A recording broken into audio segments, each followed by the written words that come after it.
Kapiten Jos memang gamang untuk menyeberang. Tuan Wironegoro yakin yang ada di sana itu buronan kita?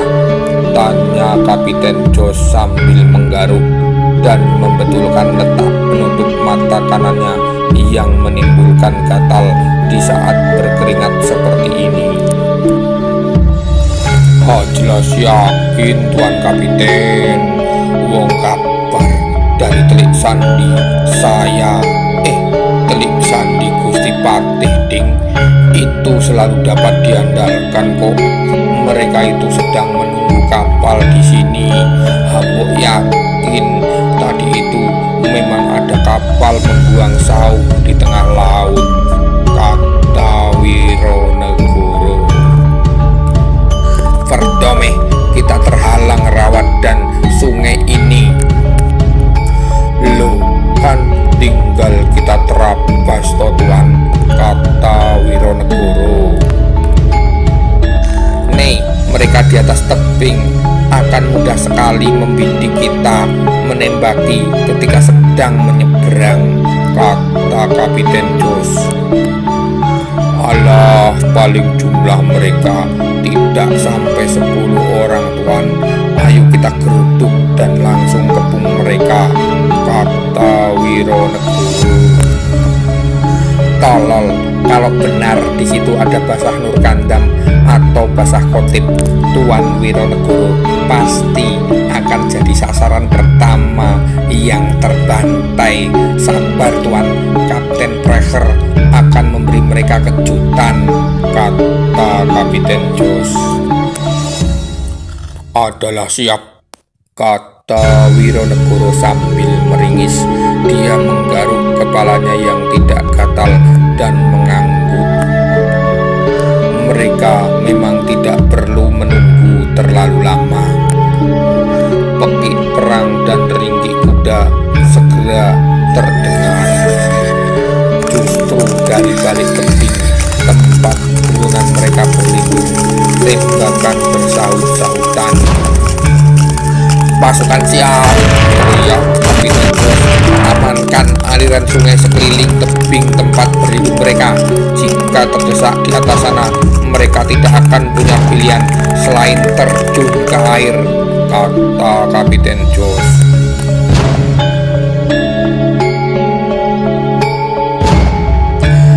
Ini kesatuan Kapten Precher, salah satu yang paling ganas dari semua koloni gerak cepat di bawah komando Kolonel Chosius. Basah Kotip membidikkan pistol duvalnya dan menjauh di bawah. Di sebelah barat, seorang serdadu Belanda terlempar jatuh dari kudanya dengan pekik kesakitan. Sang penembak melempar pistol yang sudah habis pelurunya itu. Dengan cekatan, Legowo menangkapnya dan segera mengulungkan senapan lontak yang sudah siap ditembakkan beberapa kali pada atasannya. Murad dan Orhan sibuk membidik dan menembak dengan ketepatan yang hampir menyamai Basah Kotip. Sementara Prasojo yang membantu mereka mempersiapkan senapan lontak sesekali meluncurkan lembingnya yang hampir selalu tepat sasaran ke dada seorang serdadu. Maaf, aku lalai memperhitungkan kalau ada kesatuan mereka yang bisa menyerang dari arah sebaliknya. Kita terjebak.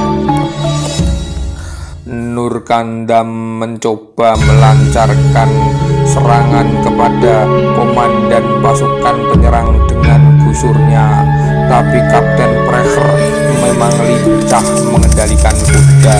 Sekali kesempatan diluncurkannya anak panah dan hanya kena topi sang kapten yang terbidik jatuh. Tapi itu cukup untuk membuat Precher terkejut dan melambatkan gerak maju pasukannya. Beberapa depa lagi mereka akan sampai kepada kita. Semua bersiap, amankan benda-benda terpenting. Barangkali kita tidak punya pilihan selain terjun ke arah sungai, kata Kotip basah.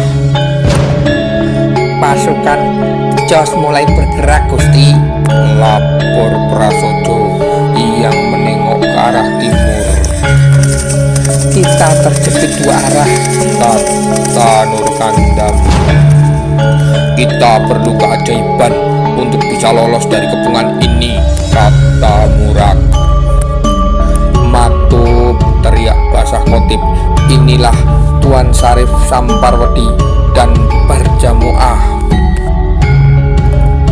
Dari arah utara menyusur tepi kali rombongan pasukan berkuda dengan serban berwarna putih bergaris-garis hitam dan jaket warna-warni di luar jubahnya segera membelah menjadi dua di bawah bukit. Separuh menerjang ke arah kesatuan Precher di barat dan separuh menghadang pasukan Jos dengan menceburi sungai.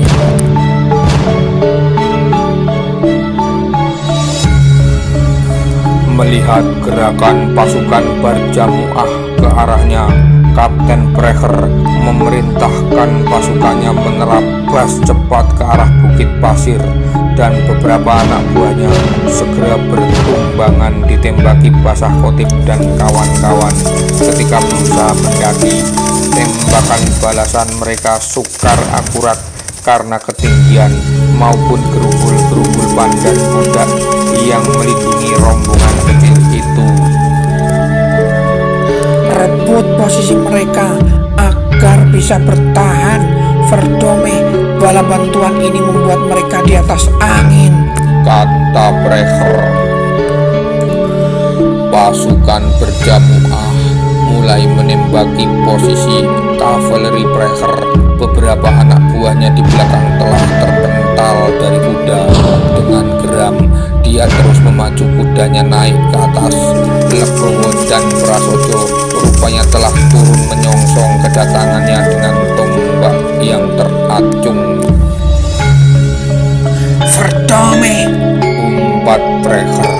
Dia pernah menyaksikan dengan mata kepala bagaimana beberapa rekannya tewas tersula di atas kuda oleh jurus gebuk sunduk tombak panjang ala Mataram itu.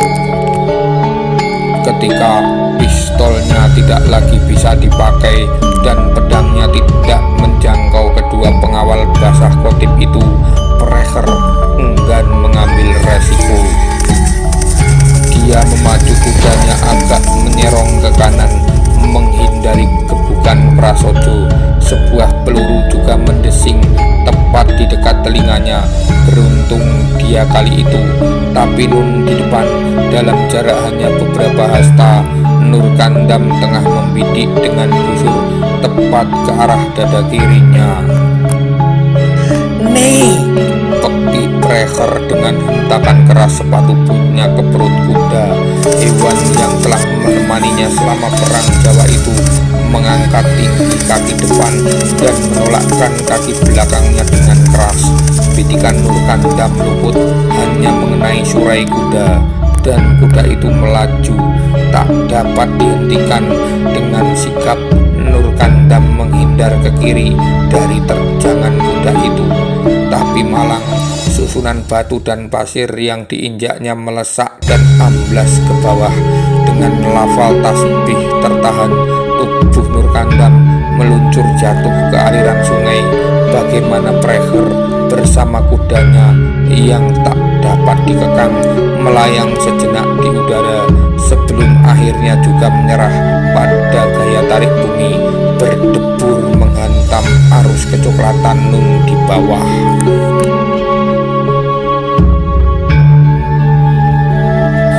Sejak sebelum Precher dan Nurkandam jatuh ke sungai, pasukan Jos dan Sarif Samparwedi telah terlibat baku tembak seru, terpisah oleh rawa-rawa dan arus tenang sungai Bogowonto.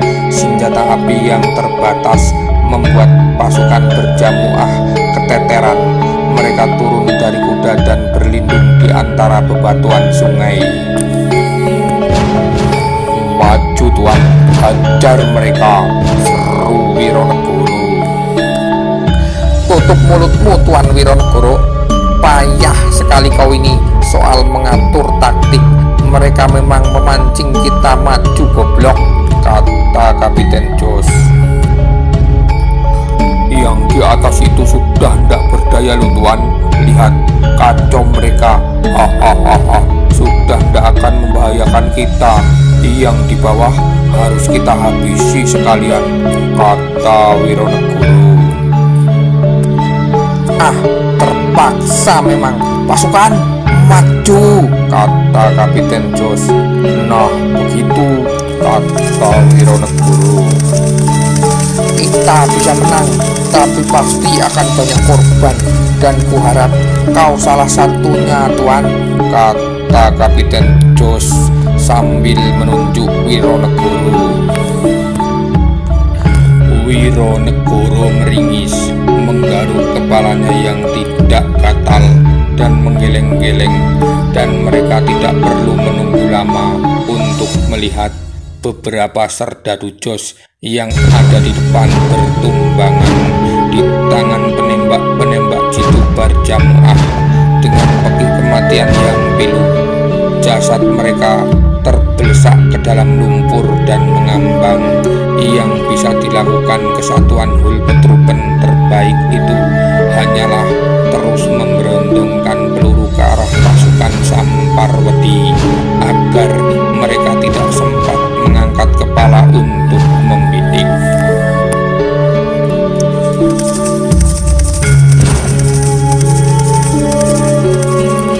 Ketika Kapten Precher dan Basah Nurkandam terjatuh dari tebing di sisi sungai yang lebih ke selatan, pertempuran jarak dekat antara Barjamuah Samparwedi dengan Hulpetruppen Jos telah pecah. Tombak beradu bayonet, silang pedang berdenting seru. Seorang prajurit Barjamuah tampak menjadikan tombaknya sebagai tumpuan untuk melompat ke arah punggung seekor kuda yang ditunggangi seorang perwira Hulpetruppen. Perwira ini sedang membidikkan pistolnya ke arah sarip Samparwedi saat sang komandan Barjamuah terlibat pergulatan seru dengan dua serdadu. Perwira itu tak sempat terkejut karena mata tombak Barjamuah itu telah tertancap di lehernya, ditusukkan sepenuh kekuatan dengan genggaman pada bagian medok. Pertemuan antara mata tombak dengan gagangnya, dia rubuh dengan mata membeliak-beliak dan darah menyembur-nyembur dari nadi utamanya. Ketika menyadari Nurkandam jatuh dan serbuan pasukan Precher tidak dapat lagi ditahan di atas bukit pasir, Basah Kotip segera memaksa Murad dan Orhan meninggalkan tempat itu ke arah utara dengan lindungan sebagian pasukan Barjamuah. Kalian harus segera bertemu dengan Baginda, segera pergi sekarang juga. Kang Legowo, Kang Prasojo, kawal Murad dan Orhan serta bantu mereka membawa amanat-amanat yang harus sampai kepada Kanjeng Sultan Abdul Hamid. Mereka berempat tak sempat membantah karena Basah Kotip telah mengangkat pistol Duval buatan Nantesnya tinggi-tinggi lalu meloncat terjun ke sungai. Kapten Precher mencengkeram rambut Nurkandam dan memiting lengannya tepat di bekas luka. Ketika sang Basah menyeringai karena nyeri, lelaki Prusia itu membenamkan kepalanya ke dalam air keruh Muara Bogowonto. Dia mencoba melawan, mengangkat lehernya kuat-kuat ke atas, sementara mata dan hidungnya berjuang menggapai permukaan. Tapi tekanan tangan Precher terlalu kuat. Ketika Nurkandam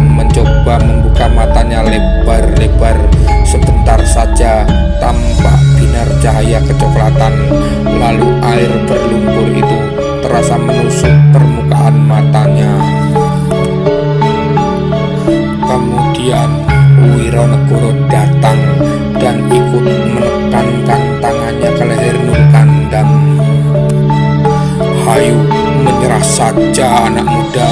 Gemes aku. Kalau bukan karena Tuan Patih ingin membunuhmu sendiri, sudah tidak gecek dari tadi ndasmu ini, kata Wironegoro yang tadi memisahkan diri dari barisan Jos untuk menolong preker yang jatuh lebih ke selatan, ke arah muara. Ikut-ikutan menekankan tangannya ke leher Nurkandam. Dada Komandan Bulkio itu terasa mau meledak. Paru-parunya memohon agar dia membuka mulut, tapi dia pertahankan bibirnya agar mengatut rapat. Pipinya mengembung, dadanya menahan lebih keras, dan matanya membelalak di dalam air. Tenggorokannya terasa tercekik. Mula-mula dia masih bisa melihat aliran kecoklatan itu, lalu berubah menjadi jingga, dan akhirnya tidak ada warna selain putih.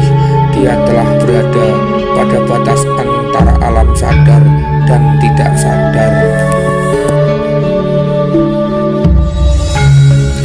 Preher tiba-tiba menjambaknya hingga kepala Nurkandam terangkat ke udara. Dengan spontan diselap batu tersengal-sengal dan muntah air, dia menarik napas banyak-banyak untuk memenuhi dadanya. Tapi rasanya ada air yang terjebak dan kian membuatnya sesak. Dia megap-megap. Dia perlu waktu untuk mengatur napas dan mengembalikan kesadaran. Tapi Preher tidak semurah itu. Setelah hirupan napas kedua, Nurkandam kembali dibenamkan ke air. Sang basah mencoba meronta. Tangan kirinya terkunci, tapi dia masih bisa menghentakkan tangan kanannya ke berbagai arah. Kakinya mencoba menendang-nendang. Preher yang sebenarnya juga merasa tulang betis kiri dan tulang keringnya tak lagi di tempatnya, agak kewalahan, tapi cengkramannya masih terlalu kuat. Nurkandam merasa dadanya seakan pecah. Cekikan di leher dan kunang-kunang di matanya perlahan menghilang. Kelopaknya mulai mengatuk. "Jangan sampai mati loh Tuan Kapten," seru Wironegoro. Aku tahu apa yang harus kulakukan, Tuan Wironegoro. Verdome, kata Preher.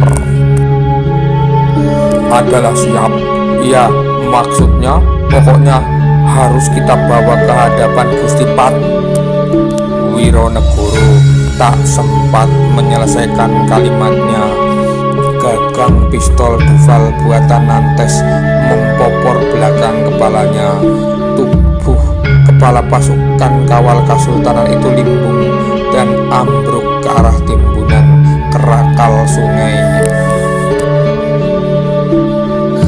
Verdome, kutuk Jos yang datang berlari ke arah basah Kotip yang telah membekap Preher dari belakang. Rambut Nurkandam terlepas dari cengkraman sang kapten. Sang basah mencoba berdiri. Air keluar dari mulutnya dengan batuk yang terasa nyeri sampai ke ulu hati. Matanya sewarna senja berkaca-kaca, badannya menggigil, tangannya terutama yang kiri mati rasa. Lututnya terasa lemah dan bergetar.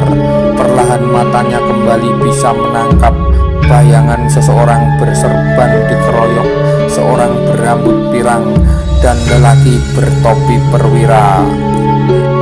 Kanda. Dia mencoba mengepalkan tangan dan mengangkatnya, tapi jari jemarinya menolak bertaut. Otot lengannya tak kuasa mengencang. Dengan sisa tenaga dia huyunkan tubuhnya ke depan, ke arah pergulatan seorang kawan dan kedua musuhnya. Tapi sebuah sepakan sepatu bot mengenai rahangnya, membuatnya terpelanting ke belakang. Dia merasa terhempas ke air, tapi punggungnya terasa panas. Tangannya mencoba menggapai, tapi tidak ada yang bisa diraih. Kakinya mencoba mencari dasar sungai, tapi tak dia temukan. Nur Kandam merasa perlahan tubuhnya terhanyut, tapi dia tak lagi memikirkan dirinya. Kanda basah Khotib, Gumamnya lirih ketika kesadarannya perlahan menghadur. Dia teringat Istanbul.